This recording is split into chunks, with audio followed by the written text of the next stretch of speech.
මැද පෙරදිග පවතින යුදමය තත්ත්වයේ බලපෑම හමුවේ රුපියල අවප්‍රමාණය වීම හේතුවෙන් කිසිදු අයුරකින් ආර්ථික අර්බුදයක් ඇති නොවන බව මුදල් හා ක්‍රම සම්පාදන නියෝජ්‍ය අමාත්‍ය ආචාර්ය අනිල් ජයන්ත ප්‍රනාන්දු මහතා පවසනවා. ඒ සමගින් දැන් රට හදන තැන. රට හදන තැන.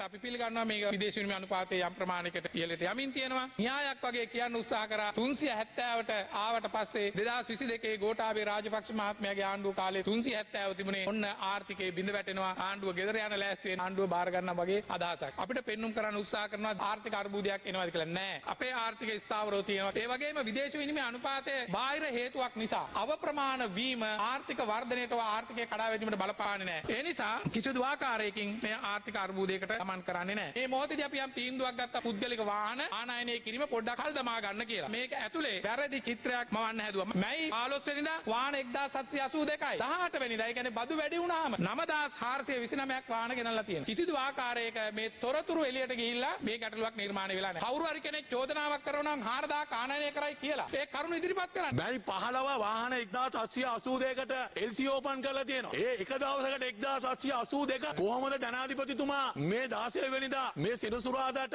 කැසට් එක ගහනකොට සිකුරාදාට කොහොමද 1782ක් ඕපන් වෙන්නේ? කාගේද ඒ බල්ක් වාහන? ඒක වංචාවක් නෙමෙයිද? ඒගොල්ලෝ කොහොමද දැනගත්තේ ජනාධිපතිතුමා සිරසුරාදා කැසට් එක ගහනවා කිය. ඒවත් සංවිධානාත්මක අපරාධ. අපේ නියෝජ්‍ය මුදල් ඇමතිතුමාද ඊයේ පෙරේදා ඇවිල්ලා කිව්වා ජීවත් වෙන්න 16571ක්. අපි 16571 දින 30න් බෙදුවා නම් දවසකට රුපියල් 550 ඕනේ. ආගරු කතානායකතුමනි තුන් වේල ගන්න පුළුවන්ද 550න් ඔබතුමා hina වෙනවා. දැන් අපේ ටිල්වින් සිල්වා ඔබතුමාලාගේ ආධ්‍යාත්මික නායකතුමා කිව්වා මෙහෙම කිව්වා අපිට කිසි ප්‍රශ්නයක් නැහැ අපේ රටේ ඩොලර් අර්බුදයක් ආවොත් අපේ පක්ෂ යාන්ත්‍රයක් තියෙනවා ලෝකේ පුරාම අපි ඒ සමාජිකයන්ට කිව්වා ගම ඔක්කොමලා ඩොලර් එවනවා කියලා කිව්වා.